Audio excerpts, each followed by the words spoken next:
Now, it's the middle of the night, and yet I'm wide awake. And yet I know that the I am within us as source is not subject to wakefulness or sleepiness. And thus, those that claim to be awake, oh, I'm woke, they're missing the point. They really misspoke, because the true I am is neither waking nor sleeping. We could say both states are simply seeming variations of dreaming. And as such, when we treat everything as a dream, as if we're dreaming, there is a sense of liberation. Now, just imagine what it would be like, what it is like to be beyond all limitation, seeming perceived limitation, to be beyond the mind, time, to be beyond space, and live with a profound sense of abundance and grace. Because treating everything as a dream liberates. By imagining yourself to be a so-and-so, you become slave to the so-and-so. If you give reality to dreams, then you become their slave, right? To imagine yourself to be a process is the essence of slavery. To believe that, hey, I have a past, a future, and a history.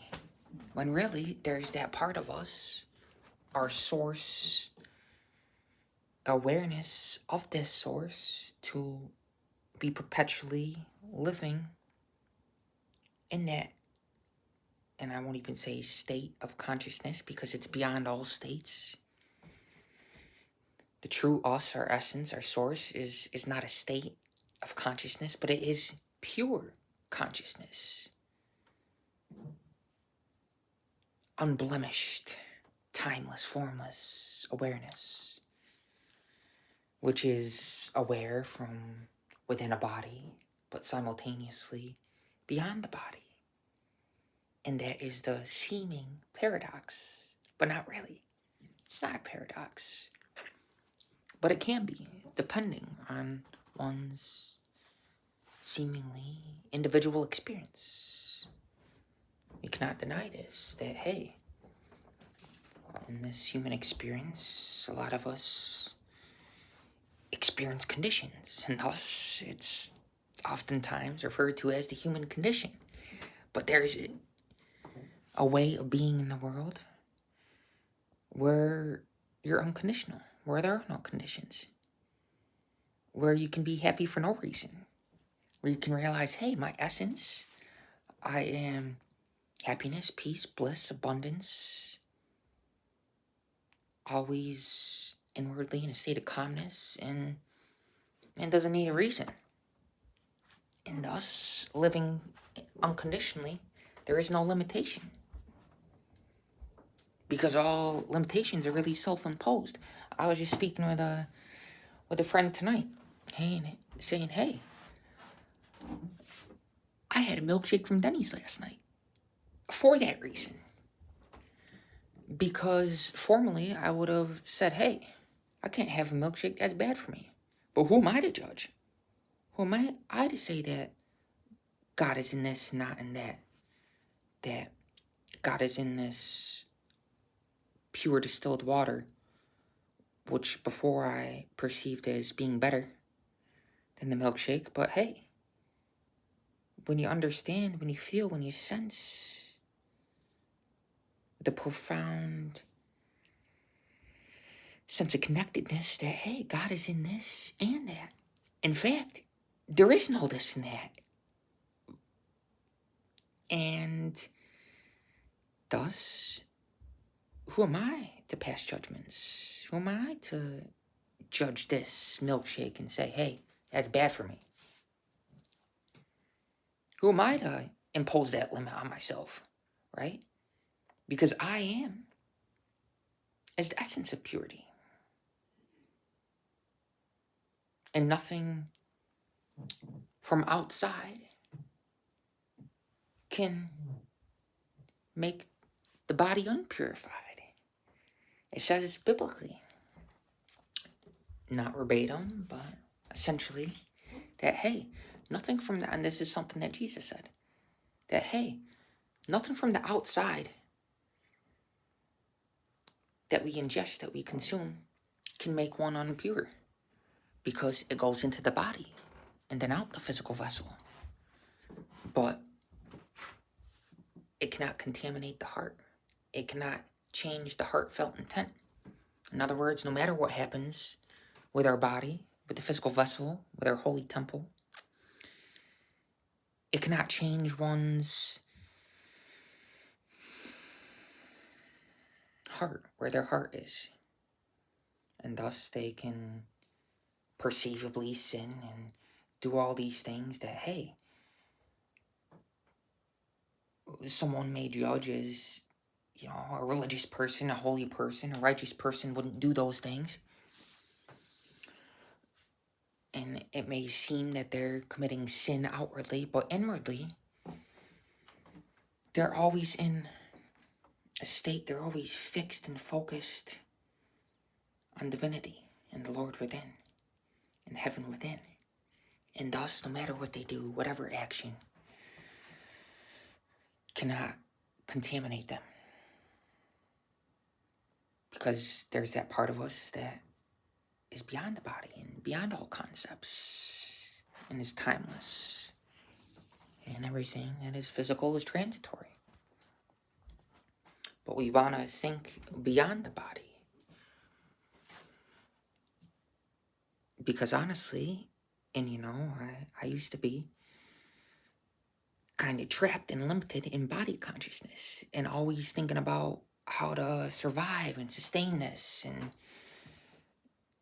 now, not making it about me personally, but I walk by faith and not by sight. Because there is the eternal sustainer that's always sustaining us. And thus we don't have to look in the world for sustenance because we trust the process. The seeming process. Because again, there's that part of us that is beyond time and seeming cycles and beyond the process.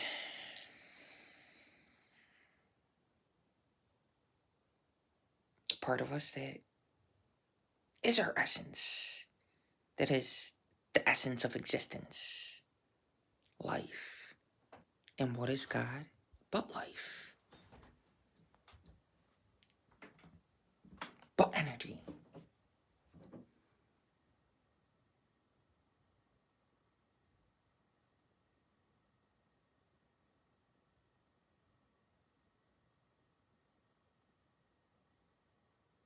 So we want to think beyond the body, because though this energy animates and sustains the body eternally, well, not really, because the body is temporary, but there's this part of us that is eternity, and it coincides with the energy within the body, and we need not view these things separately, because body, mind, and spirit are all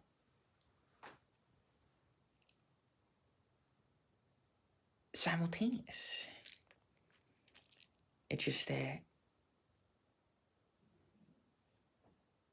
there's that eternal part of us, and part isn't the best word to label this because it's that state of complete and utter wholeness. It's that part of us that knows the answer to every question. Only the small part of us is asking questions and seeking outside for answers, when really the total part of us doesn't need an answer. Because when you know it, when you know that you are it, when you be it, and when you feel it, the feeling being the secret, being the bridge from seeming limitation. When we open up our heart and we can really feel profoundly, then we know ourselves to be beyond a body. And that feeling, that we could say deep sense of emotion, is the bridge which allows us to realize, hey, we're really beyond all feelings. We're beyond all thoughts and concepts. And nothing that the mind believes or feels or thinks is the true us. It's not our eternal essence, although that eternal essence allows us to witness this seemingly cyclical process.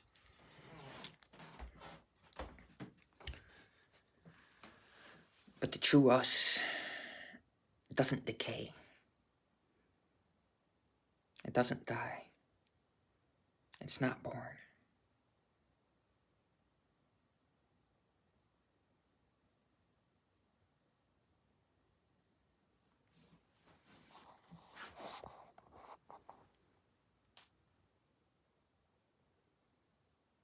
It's not subject to old age, or death, or disease, which means dis-ease, not being able to simply sit and be content and at ease, at peace.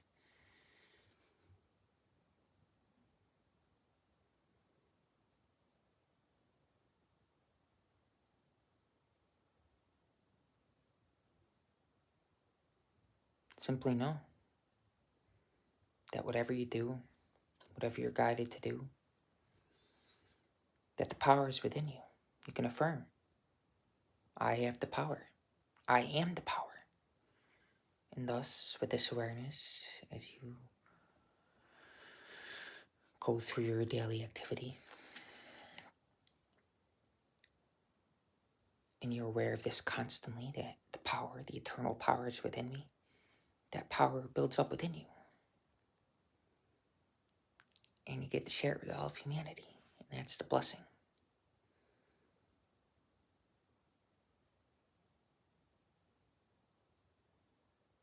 And you can view, again, the world as if you're dreaming. View the world as a dream. That was the concept, idea, which inspired this. Just how you can see things as humorous. And oftentimes people are taking things so serious. But if you see everything as a dream, then it's kind of hard not to laugh at people who seem to be so entrenched in their perceptual world of negativity, because you realize that it's illusory and it's seemingly their personal reality, but they don't realize themselves to be beyond that, beyond the body and negativity and all these things which are temporary. To simply be able to witness and observe the thought process with a certain sense of detachedness, being detached from it, simply witnessing it, you can learn to laugh at it and not take it so serious. That's another method, another approach to that liberates. To not take yourself so seriously. It helps us be and live more joyously. And then, yet again, there comes a time where it's beneficial to be very serious. To be able to be fluid.